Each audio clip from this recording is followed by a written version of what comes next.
Good morning, my dear friends. I'm Carmela Esperanza Vásquez-Moreno. I'm 72 years old, and I'm speaking to you from my little blue house here in La Candelaria, Bogotá. Today I want to share with you the most painful story of my life, but also the one that taught me my true worth. It was a Tuesday morning, just like any other. I woke up feeling this terrible pressure in my chest, you know? That feeling when your heart seems to be fighting against your ribs. My arthritis was acting up too, and my hands were shaking so much I could barely hold my morning coffee. I sat in this same wooden chair where I'm sitting now, looking out at the cobblestone street, and I knew I needed my heart medication urgently. Eduardo, my only son, was getting ready for work in the kitchen.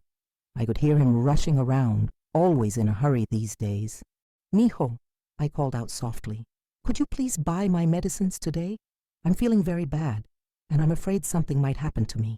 My voice was trembling, not just from the pain, but from the fear of being alone with this crushing feeling in my chest. What happened next? Ay, Dios mío. I still can't believe those words came from the mouth of the child I raised with so much love. He turned around, his face filled with irritation, and he said, "I wish you would disappear from my life, Mama. I'm tired of your complaints, tired of your illnesses, tired of everything about you." The coffee cup slipped from my hands and shattered on the floor, just like my heart in that moment. The sound of breaking porcelain mixed with the sound of my soul breaking. I felt every one of my 72 years weighing on my shoulders like stones. My hands started trembling even more, and I grabbed onto my rosary, the one my own mother had given me so many years ago. I watched my son grab his briefcase and walk out the door without even looking back. The silence that followed was so heavy, so cold. I sat there among the broken pieces of my cup, feeling smaller than I had ever felt in my entire life. This was the son I had raised alone after his father abandoned us. This was the child for whom I had worked my fingers to the bone, sewing uniforms until dawn. But something strange happened in that moment of complete devastation. As I picked up the pieces of broken porcelain, cutting my finger on one of them, I saw my blood mixing with the spilled coffee on the floor.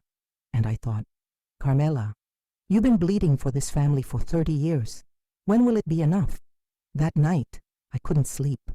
I lay in my bed, staring at the ceiling, thinking about every sacrifice I had made, every time I had put Eduardo's needs before my own, every dream I had given up, every comfort I had denied myself so he could have more. And for what? To be told that I should disappear from his life? The next morning, with my heart still aching but my mind clearer than it had been in years, I made a decision that would change everything. I picked up my old rotary phone. Yes, I still have one of those. And I dialed a number I never thought I would call. Don Roberto, the lawyer from our neighborhood, the one who helps elderly people with their legal matters. "Don Roberto," I said, my voice steady for the first time in days. "I need to make my will, and I need my son to know about it." My dear friends, if you're watching this and you've ever felt invisible in your own family, if you've ever been treated like a burden by the people you love most, please stay with me. This is a safe space where our voices matter, where our pain is valid. Give this video a like if this story speaks to your heart. Subscribe, because we'll be sharing many experiences like this one. And please comment below. I need to know I'm not alone in this journey, because what happened after that phone call, well, that changed not just my life, but my son's life too. And maybe, just maybe, it can change yours as well. My dear friends, to understand why those words hurt me so deeply, I need to take you back with me 30 years, when I was a young mother walking these same streets of Bogotá, with a broken heart and a child to raise alone. Eduardo was only 8 years old when his father decided we weren't worth staying for. I remember that cold morning in July when Roberto packed his few belongings and said, "Carmela, I never wanted this responsibility. You and the boy are on your own now." Just like that, he walked out of our lives, leaving me with a confused little boy who kept asking, "Mama, when is Papa coming back?" I had no education beyond elementary school, no family to help me, and rent to pay. But I had these hands that you see now, wrinkled and spotted with age. Back then they were young and strong, and I taught them to sew. I bought an old Singer sewing machine from Doña Mercedes down the street, paying for it little by little, month by month. Every night after Eduardo fell asleep, I would sit at that machine until dawn, sewing school uniforms for other children in the neighborhood. The sound of that machine became the soundtrack of our survival. Tat, tat, tat, tat, hour after hour, while my back ached and my eyes burned from the dim light of our single bulb. Sometimes I would prick my finger with the needle, and drops of my blood would stain the white fabric, but I couldn't afford to waste any material. Eduardo would wake up in the mornings and find me still there, bent over the machine. "Mama, did you sleep?" he would ask, and I would smile and say, "Of course, mijo. Mama just woke up early to work a little." I never wanted him to know how many nights I went without sleep, how many meals I skipped so he could eat, how many times I cried silently while he played in the next room. I sold my wedding ring to buy him his first school uniform. I sold my mother's silver chain to pay for his textbooks. When he wanted to play soccer with the other boys, I worked extra hours to buy him cleats, even though my own shoes had holes in the soles. One day, I told myself, one day he'll understand what I did for him. As Eduardo grew older, he became my pride and joy. He was smart, so smart. His teachers always said he was the brightest student in class. "Mama," he would tell me, wrapping his little arms around my neck, "when I grow up and become a professional, I'm going to buy you a big house with a garden full of roses. I'm going to give you everything you deserve." Those words kept me going through the hardest times, when I had to work 16 hours straight to make enough money for his school supplies, when I got sick with pneumonia but couldn't afford to rest because we needed the income, when other mothers looked down on me for being a single woman raising a child alone. I watched Eduardo graduate from high school with the highest honors. I was there, in my best dress, the only good dress I owned, clapping until my hands hurt, tears of pride streaming down my face. All those sleepless nights had been worth it. My boy was going to university. He was going to become an engineer, just like he had always dreamed. I worked even harder to pay for his university. I took on extra sewing jobs. I cleaned houses on weekends. I did whatever I could to keep him in school. My fingers developed arthritis from all those years at the sewing machine, but I didn't care. This was my investment in our future, in his future, and he did succeed. Oh, how he succeeded. Eduardo graduated with honors, got a good job at a construction company, then started his own business. I was so proud, so happy. Finally, all my sacrifices were going to mean something. Finally, I was going to be able to rest, to be taken care of by the son I had given everything for. But success changed my Eduardo. The grateful little boy who used to hug me and promise me the world began to see me differently, especially after he married Marcela, that woman with her university degree and her fancy family from the north of the city. Suddenly, I wasn't the heroic mother who had raised him against all odds. I became the embarrassing reminder of his humble beginnings. The visits became shorter. The phone calls became less frequent. And when I needed him most, when my body started failing me after all those years of hard work, when I could no longer take care of myself the way I used to, that's when I heard those words that shattered my soul. "I wish you would disappear from my life."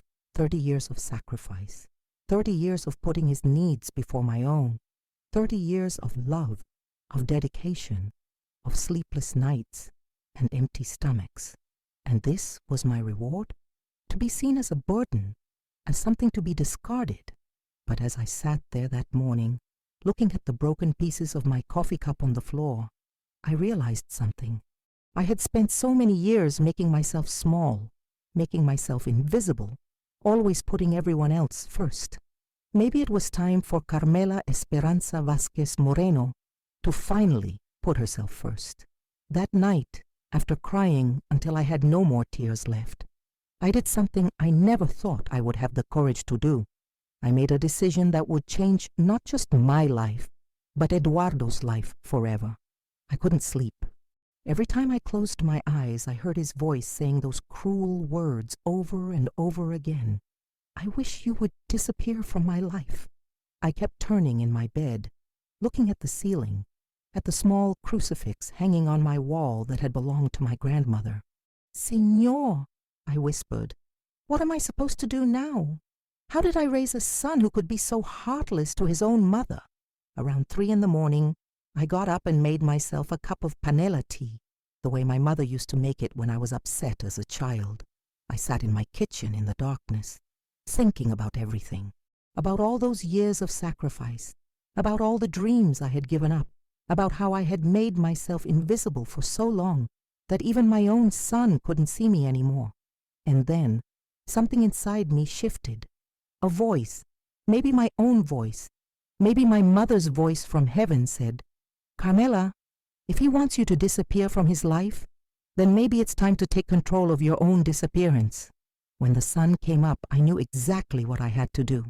I waited until 9 o'clock, when I knew Don Roberto would be in his small office above the bakery. Don Roberto had helped many elderly people in our neighborhood with their legal problems. He was known as an honest man, a man who treated people with dignity regardless of how much money they had. I picked up my old black rotary phone, the one that still works perfectly after all these years. My hands were shaking as I dialed his number. Ring, ring, ring. Buenos días, oficina de Roberto Castañeda, abogado. Don Roberto, this is Carmela Vásquez from Carrera Séptima. I need to speak with you about something very important. I need to make my will, and I need my son to know about it. There was a pause on the other end of the line. Don Roberto had known me for 15 years, had seen me at Sunday Mass, had watched Eduardo grow up. Doña Carmela, he said gently, are you feeling all right? Is there something wrong with your health? No, Don Roberto, I said, and my voice was steadier than it had been in months. There's nothing wrong with my health, but there's something very wrong with how I've been allowing myself to be treated. I want to make arrangements for my possessions, and I want to make sure my son understands that I'm taking his advice seriously. His advice? He told me he wishes I would disappear from his life, so I'm going to do exactly that, but on my own terms.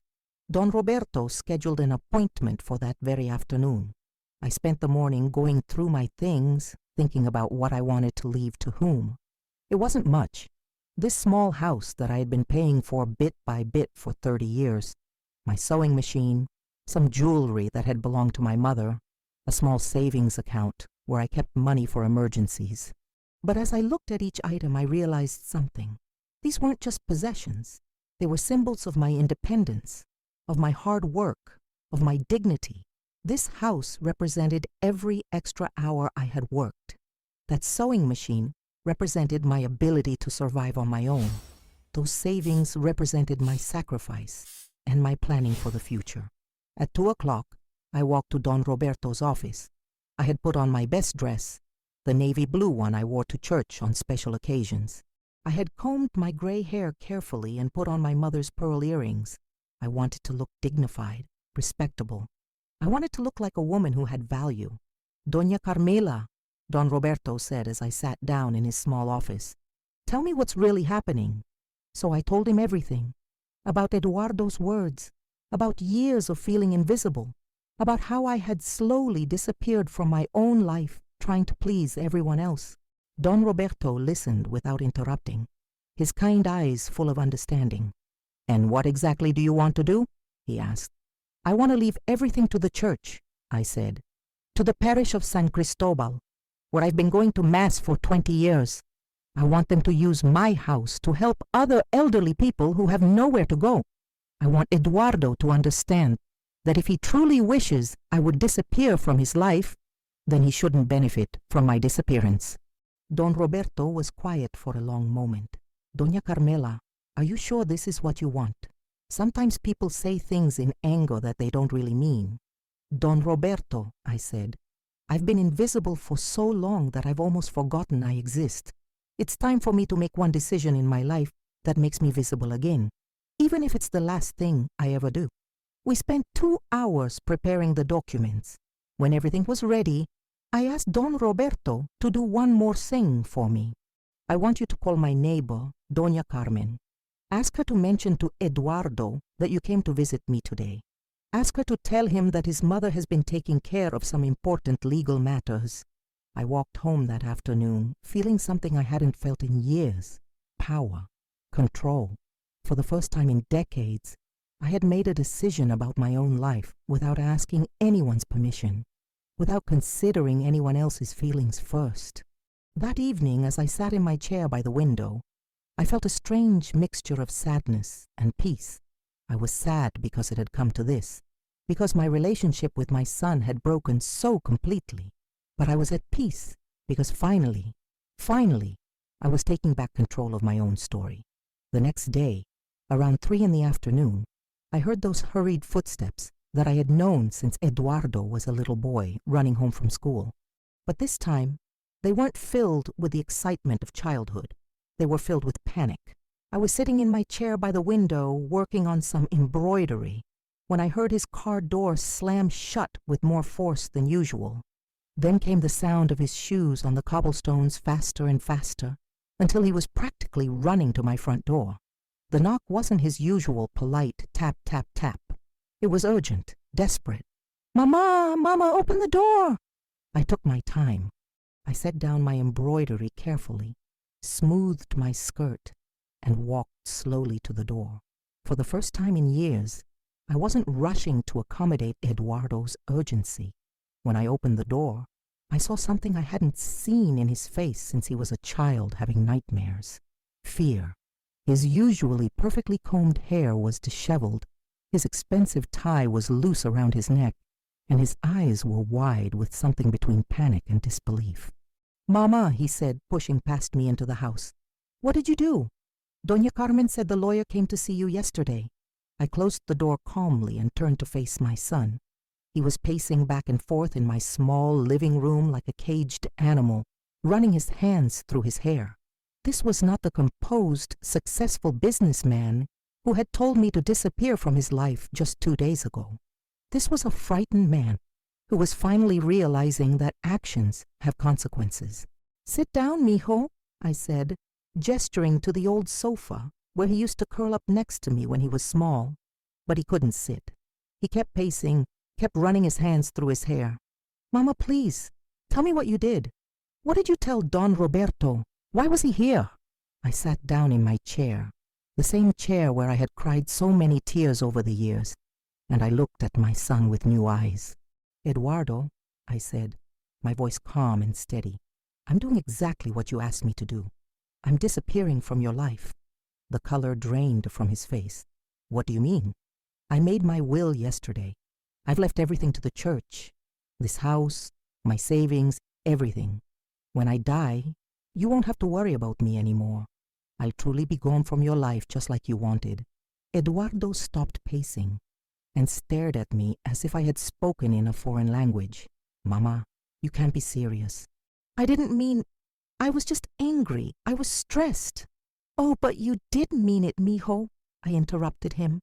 You meant it enough to say it to your sick mother when she asked you for help. You meant it enough to walk out of this house without looking back while I sat here with broken pieces of my coffee cup, feeling like broken pieces of a person. For the first time since he had arrived, Eduardo sat down. He sank into the sofa like his legs couldn't support him anymore. Mama, please, you're scaring me. You can't just give everything away like that.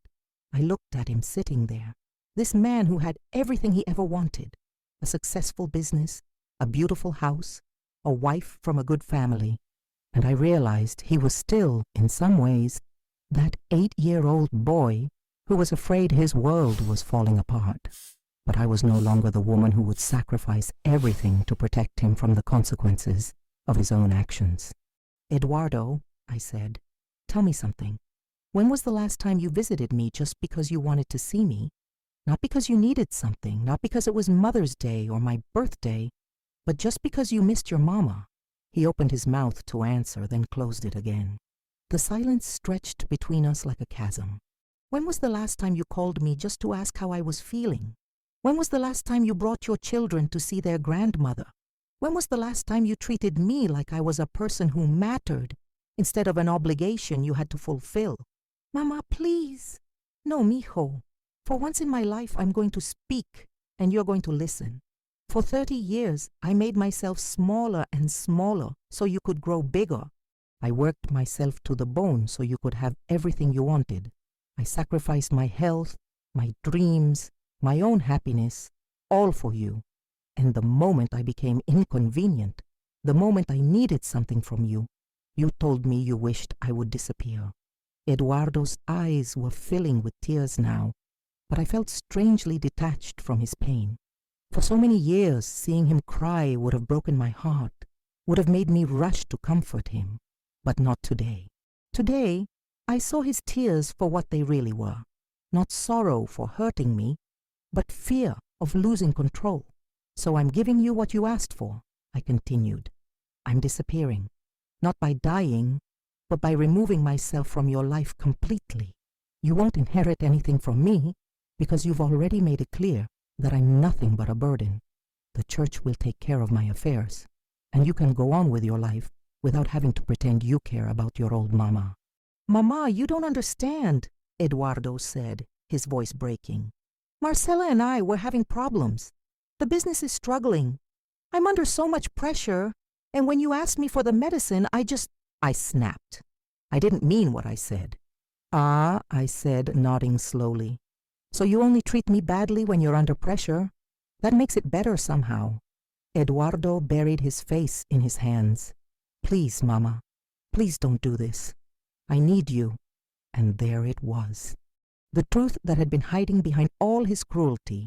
He needed me.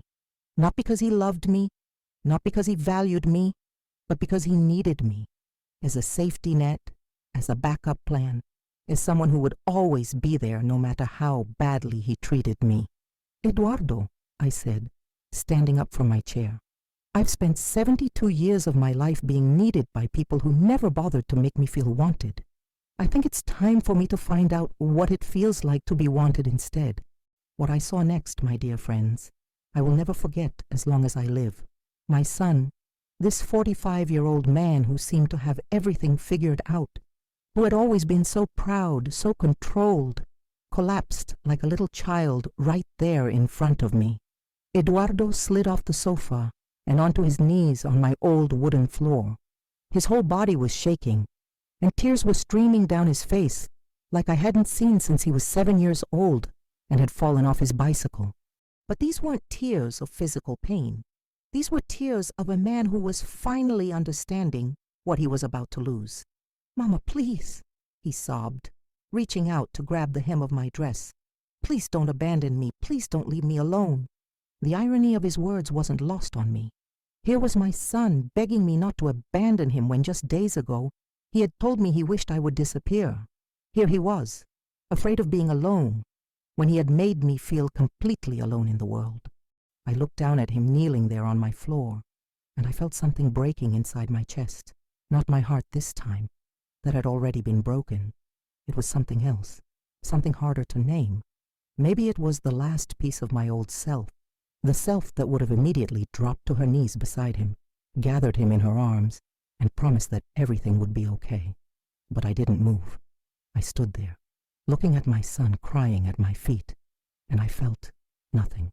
Not anger, not sadness, not pity, just emptiness where my maternal instincts used to be. Eduardo, I said quietly, stand up. A grown man doesn't cry on his mother's floor unless something is very, very wrong. He looked up at me with red, swollen eyes. Everything is wrong, Mama. Everything is falling apart. My marriage, my business, my life. I don't know what I'm doing anymore. I don't know who I am anymore. And when did all this start? I asked, still standing, still keeping my distance. About 2 years ago, he whispered. Maybe longer. I don't know. Everything started going wrong, and I felt like I was drowning, and I took it out on you, on the one person who never deserved it. Finally, he pulled himself up from the floor and sat back down on the sofa, wiping his face with his hands. For the first time in years, I saw my real son, not the successful businessman with the perfect smile and the expensive clothes. I saw the scared, confused man hiding behind all that success. Tell me, I said, sitting back down in my chair. Tell me what's really happening in your life, Eduardo. And this time, tell me the truth. So he did. Between sobs and broken sentences, the whole story came pouring out. His business was failing because he had trusted the wrong partners. His marriage to Marcela was crumbling because they had grown apart, because she was more interested in his money than in him. His children, my grandchildren, were distant from him because he worked all the time, trying desperately to keep everything from falling apart. I feel like I'm pretending to be someone I'm not, he said. I feel like I'm living someone else's life, and the only person who knew the real me, who loved the real me, was you. And I pushed you away because I was ashamed. Ashamed of what? Ashamed that I needed my mama. Ashamed that even with all my success, I still felt like that scared little boy whose father left him. Marcela always makes fun of men who are close to their mothers. She says it's weak, pathetic. She says I should have outgrown needing you by now.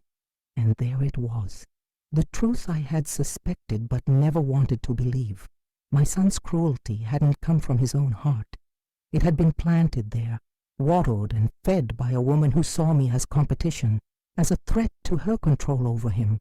So you chose her opinion over your mother's heart, I said. I thought I was being strong, he whispered. I thought I was being a man, but I was just being weak. I was just being a coward who hurt the person who loved him most because it was easier than standing up to the person who was manipulating him. I sat there in silence for a long moment, watching my son cry. Part of me, the old part, wanted to reach out to him, to comfort him, to tell him everything would be okay. But another part of me, the newer, stronger part, remembered the broken coffee cup, remembered the humiliation, remembered the years of being taken for granted. Eduardo, I finally said, I appreciate your honesty. I really do. But tears and apologies don't erase the damage that's been done. You can't unbreak a heart with words. Then what can I do? He asked desperately. Tell me what I can do to fix this. I stood up and walked to the window, looking out at the street where I had watched him play as a child, where I had watched him grow up and become a man I no longer recognized. I don't know if it can be fixed, mijo. I don't know if I want it to be fixed. Please, Mama, please don't give up on me. I turned back to look at him, this broken man who was finally showing me his real face. Eduardo, you gave up on me first. You gave up on me the moment you decided that your wife's opinion mattered more than your mother's dignity.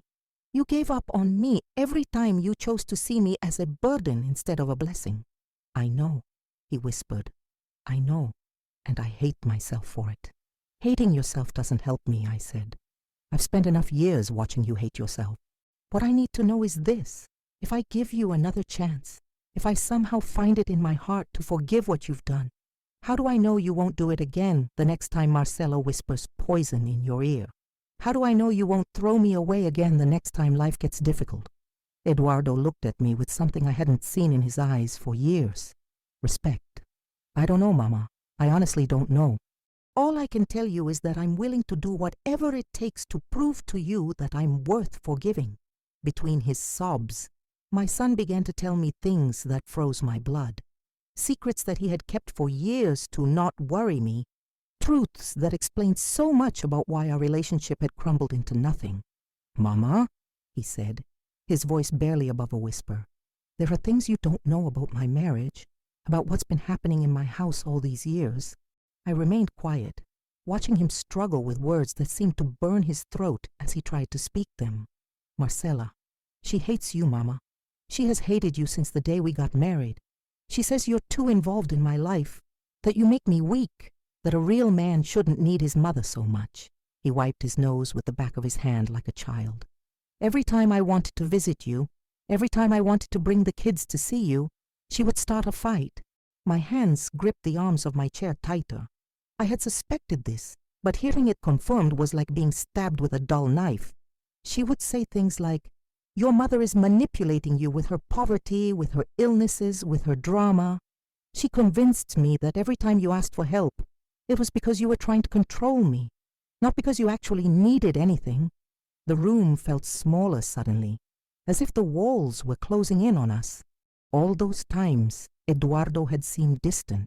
All those short visits, all those phone calls that felt rushed and uncomfortable. It all made sense now. And the money, Mama. Oh God, the money. Eduardo buried his face in his hands again. We're drowning in debt. The house, the cars, Marcela's credit cards, the kids' private school, everything is financed. I've been taking loans to pay other loans. I'm like a man trying to fill a bucket with a hole in the bottom. But your business? My business is failing, he said bitterly. I made some bad investments, trusted the wrong people. Marcela doesn't know how bad it really is. She keeps spending like we're millionaires while I'm secretly selling everything I can to keep us afloat. That's why when you asked me for the medicine money, I exploded. It wasn't really about the money. It was about feeling like I'm failing everyone, including you. I sat there, trying to process everything he was telling me. My successful son, my pride and joy, was actually a man drowning in problems, living a lie, manipulated by a woman who had poisoned him against his own mother. There's more, Mama. His voice broke again. Marcela has been saying terrible things about you to the children. She tells them you're sick all the time just to get attention, that you guilt me into giving you money, that you're the reason their father is always stressed and unhappy. The words hit me like physical blows. My grandchildren, those beautiful babies I had held in my arms, who used to run to me with excitement whenever I visited, they had been taught to see me as the villain in their family's story. That's why they are so cold with you now, Eduardo continued. It's not because they don't love you. It's because their mother has been filling their heads with poison for years, and I was too weak to stop her.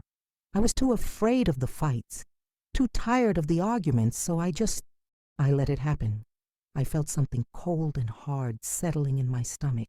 This wasn't just about a son who had been cruel to his mother.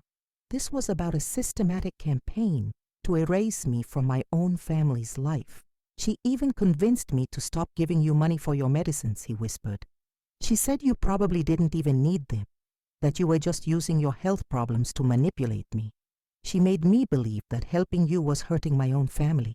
The silence that followed was so heavy I could almost touch it. I sat there looking at this man who was supposed to be my son, trying to understand how he could have been so easily turned against the woman who had sacrificed everything for him. Eduardo, I finally said, my voice deadly quiet. Are you telling me that for years you allowed your wife to speak badly about your mother? You allowed her to poison your children against their grandmother? You allowed her to convince you that taking care of your sick mother was somehow wrong? Yes, he whispered, and the word came out like a confession at church. And you never once thought to defend me? You never once thought to tell her that regardless of whatever problems she had with me, I was still your mother and deserved respect in my own son's house? I tried, Mama. In the beginning, I tried. But she would cry. She would threaten to leave me. She would say I loved you more than I loved her. It was easier to just give in, to keep the peace. I stood up from my chair slowly, feeling every one of my 72 years in my bones. Eduardo, let me make sure I understand this correctly. You chose your peace over my dignity. You chose your comfort over my place in your family. You chose to sacrifice your mother to avoid conflict with your wife. Yes, he said again, and this time the words sounded like a death sentence. I walked to the window and looked out at the street, at the cobblestones that had seen so many years of my life pass by. Then you didn't just break my heart with your words the other day, mijo. You had already been breaking it piece by piece for years. You had already been erasing me from your life long before you told me to disappear. When I turned back to look at him, Eduardo was staring at me with the expression of a man who was finally seeing the full extent of his betrayal. Not just the betrayal of a moment of anger, but the betrayal of years of choosing the easy path over the right path. Now I understand, I said calmly. You're not here because you love me. You're here because you're afraid. You're afraid that without me as your safety net, you'll have to face your problems alone. You're afraid that if I'm really gone, you'll have nothing left to fall back on when your perfect life finally collapses completely. That night, my dear friends, I knelt before my small altar, where I keep the image of the Sacred Heart of Jesus, and I prayed like I had never prayed before in my entire life. Eduardo had left my house looking like a broken man, and I sat alone in my kitchen with a cup of manzanilla tea, trying to make sense of everything he had told me. My mind was spinning with anger, hurt, disappointment, and something else I couldn't quite name. Maybe it was relief. Relief at finally understanding why my son had become a stranger to me. "Señor," I whispered to the image on my wall, "I need your guidance now more than ever. Show me what to do. Show me how to handle this situation with wisdom and not just with pain." I had spent my entire adult life trying to be a good Christian woman. I had tried to forgive, to turn the other cheek, to love unconditionally. But sitting there, in the darkness of my small house, I realized that maybe I had confused being a good Christian with being a doormat. "Is it Christian to allow people to treat you badly?" I asked aloud, as if Jesus himself was sitting across from me at my kitchen table. "Is it loving to enable someone to continue hurting you? Is forgiveness the same thing as accepting abuse?" The questions hung in the air like incense, heavy and searching. I thought about the parable of the prodigal son, about how the father welcomed his wayward child back with open arms. But I also thought about Jesus throwing the money changers out of the temple, about how even divine love has boundaries.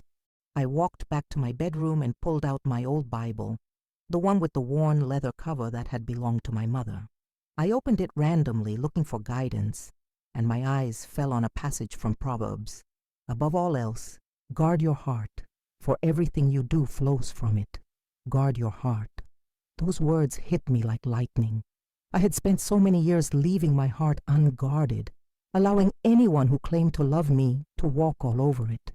I had thought that protecting myself was selfish, that setting boundaries was unchristian. But maybe, just maybe, God wanted me to value the heart He had given me.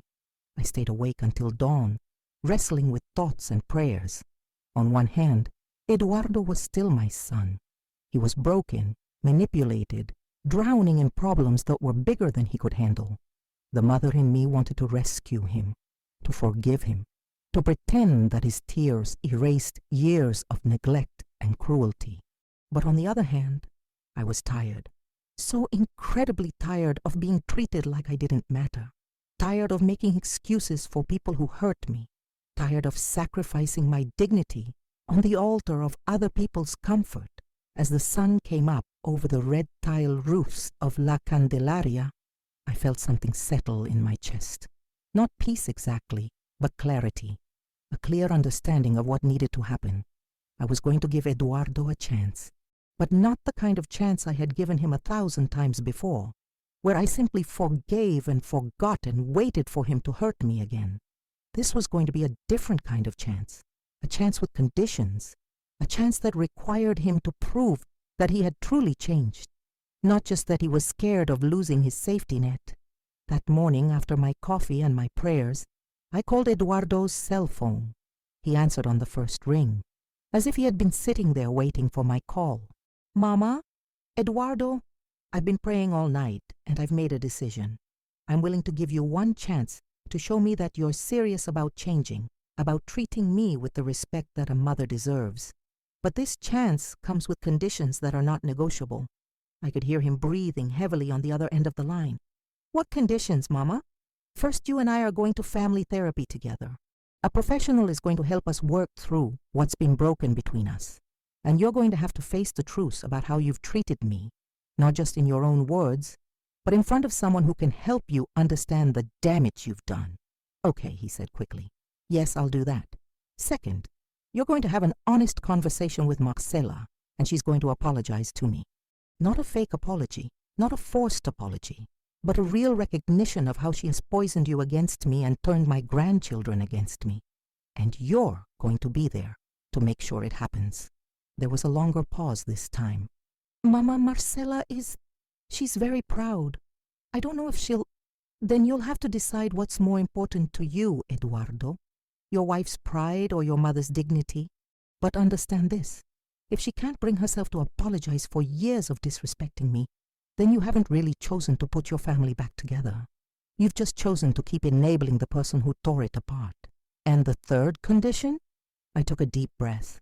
This was the hardest one, the one that would really test whether he was serious about change or just desperate to keep me as his backup plan. "For 1 month, you're going to take care of me the way I took care of you for 30 years. You're going to come here every day and help me with whatever I need. You're going to drive me to my doctor appointments, help me with my groceries, make sure I have my medicines, keep me company when I'm lonely. You're going to learn what it means to put someone else's needs before your own convenience. The silence stretched so long, I thought the call had been disconnected. Eduardo, are you there? Yes, Mama, I'm here. I'm trying to understand. You want me to be your caretaker? I want you to be my son, I said firmly. A real son, not just someone who calls me Mama when he needs something. If you can't commit to these 3 conditions, then respect my decision to remove you from my will and from my life. But don't come back here with tears and apologies that mean nothing. And if I do all of this, if I meet all your conditions, I looked around my small house, at the life I had built with my own hands, at the independence I had fought so hard to maintain, then we'll see, mijo. We'll see if there's still something left to save between us. Eduardo arrived at my house the next morning at exactly 8 o'clock, dressed in his work clothes but with an expression I hadn't seen on his face since he was a teenager, about to be punished for something serious. He sat across from me at my small kitchen table, his hands folded like a schoolboy waiting to hear his sentence. I've been thinking about your conditions all night, Mama, he said quietly, and I want you to know that I accept them, all of them.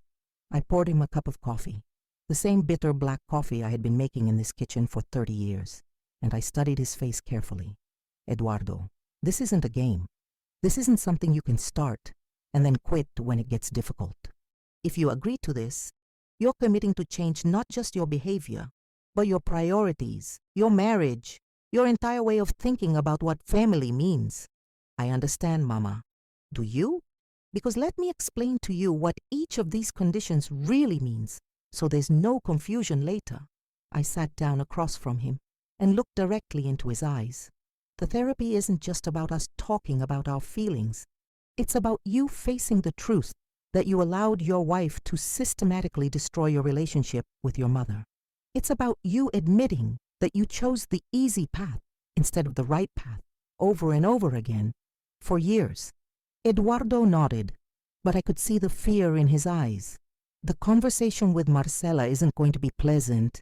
You're going to have to tell her that her treatment of me stops immediately. You're going to have to tell her that she will apologize to me sincerely, or your marriage will have bigger problems than it already has. Are you prepared to risk your marriage for your mother's dignity? Yes, he said, though his voice shook slightly. I should have done it years ago. And the month of taking care of me, Eduardo, this means every day. It means when I'm having a bad day with my arthritis and I need help getting dressed. It means when I'm feeling sad and lonely and I need someone to sit with me. It means when I run out of groceries at 9 at night and I need you to go to the store. It means putting my needs first, the way I put your needs first for 30 years.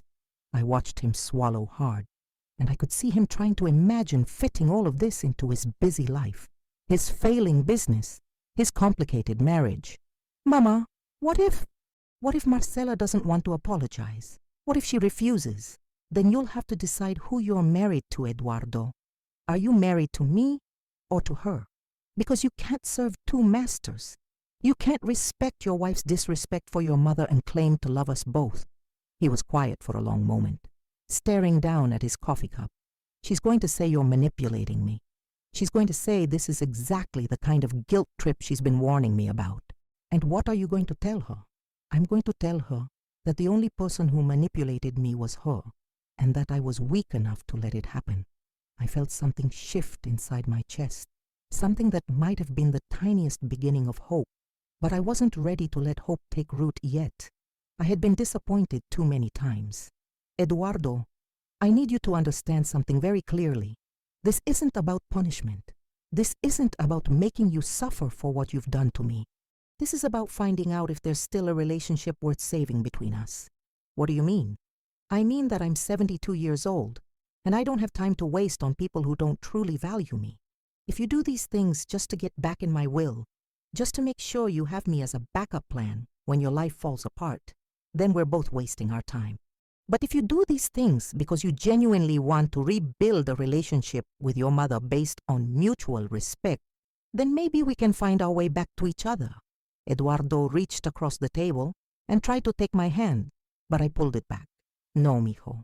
No more gestures, no more promises, no more tears. Just action.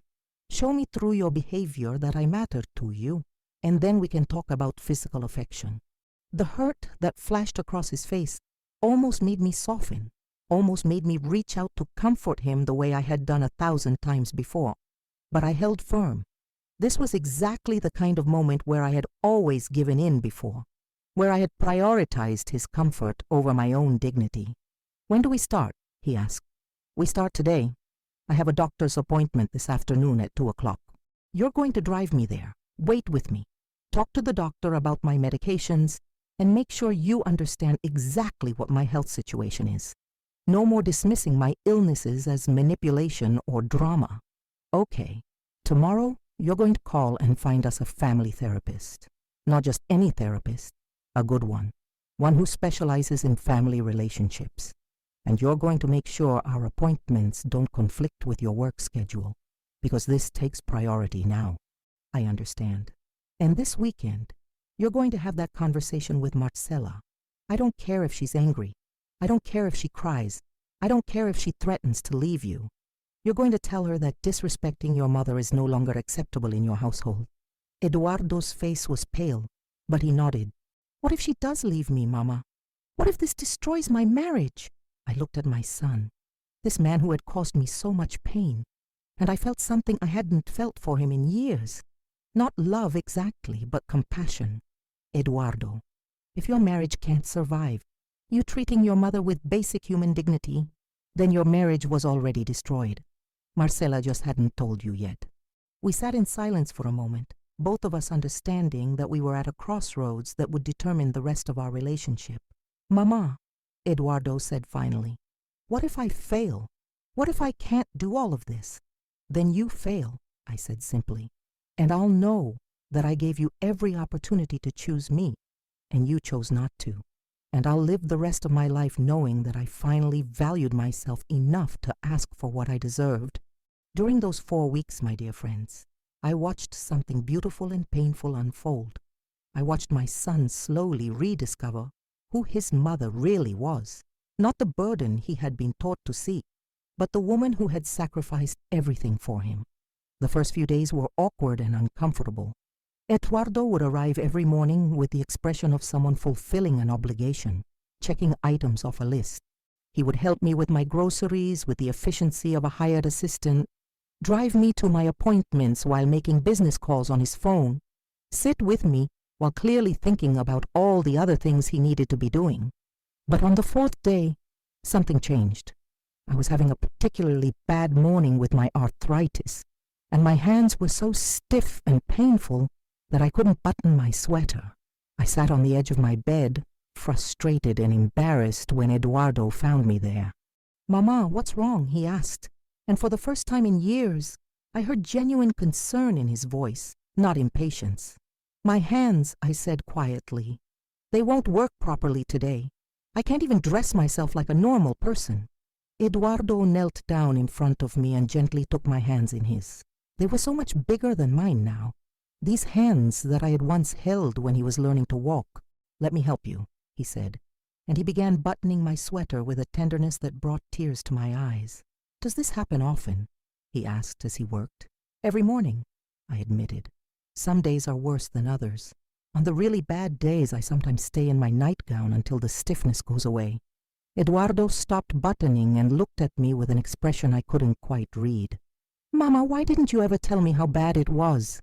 I did tell you, mijo, many times.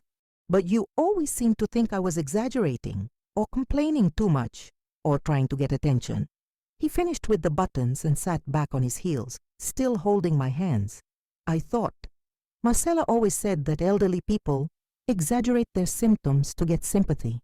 I thought you were being dramatic.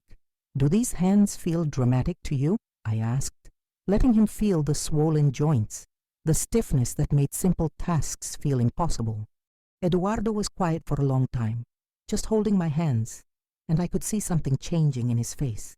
Understanding, maybe, or shame, or both. The doctor's appointment that afternoon was a revelation for him. Dr. Martinez explained my condition in detail: the arthritis, the heart problems, the high blood pressure, the medications I needed to take at specific times to manage my pain and keep me healthy. "How long has she been dealing with all of this?" Eduardo asked the doctor. "About 10 years, Dr. Martinez replied. "Your mother is actually quite remarkable. Most people with her level of arthritis would have given up their independence by now, but she's been managing everything on her own." "On her own?" "Yes, she comes to all her appointments alone, manages her own medications, even walks here from her house when she can't afford a taxi. She's one of my most self-sufficient patients." I watched Eduardo's face as he processed this information. I could see him realizing that while he had been dismissing my health problems as attention-seeking, I had actually been quietly handling a level of pain and difficulty that would have overwhelmed many people. The conversation with Marcela happened the following Saturday, and it was every bit as explosive as I had expected. Eduardo called me that evening, his voice shaky and exhausted. "I did it, Mama. I told her everything." "I told her that her treatment of you was unacceptable and that she needed to apologize to you." "And what did she say?" "She was furious. She said I was choosing you over my own family, that you had brainwashed me, that this was exactly the kind of manipulation she had been protecting me from." His voice cracked. "But then I told her about your hands, about your doctor's appointments, about how you've been managing everything alone while I was ignoring you." And something in her face changed. Changed how? She looked ashamed, I think, like she was seeing you as a real person for the first time, not just an obstacle to our marriage. "And will she apologize?" "She said she needs time to think about it." "But Eduardo, I told her that if she can't treat my mother with basic respect, then maybe we don't belong together." I felt a surge of pride that surprised me. This was the Eduardo I had raised, the one who stood up for what was right, even when it was difficult. As the weeks progressed, I watched my son learn things about my daily life that shocked him. He learned that I often skipped meals because grocery shopping had become too difficult. He learned that I sometimes lay awake at night in pain because I was trying to stretch my medications to make them last longer. He learned that I hadn't bought myself new clothes in 2 years because I was saving every peso for emergencies. "Mama," he said one afternoon as he helped me organize my medications into weekly pill containers, "I had no idea you were living like this. I thought you were doing fine on your own." "I was doing fine," I said. "I was surviving. But surviving and living are two different things, Eduardo." He looked at me with tears in his eyes. "I'm so sorry. I'm so incredibly sorry for not seeing, for not caring enough to see." "The therapy is helping," I admitted. "Doctor Rodriguez is helping me understand that I also played a part in this by not demanding the respect I deserved. I taught you that it was okay to treat me badly by accepting it for so long. But that doesn't excuse what I did." "No, it doesn't. But it helps me understand how we got here and how we can avoid getting here again." By the end of the month, something fundamental had shifted between us. Eduardo wasn't just going through the motions anymore. He was genuinely present, genuinely caring, genuinely engaged in my life, and I could see that he was finally understanding the magnitude of what he had almost lost. Today, 6 months after that terrible morning when my heart broke into 1,000 pieces, I'm speaking to you from the same chair by my window, but I am a completely different woman.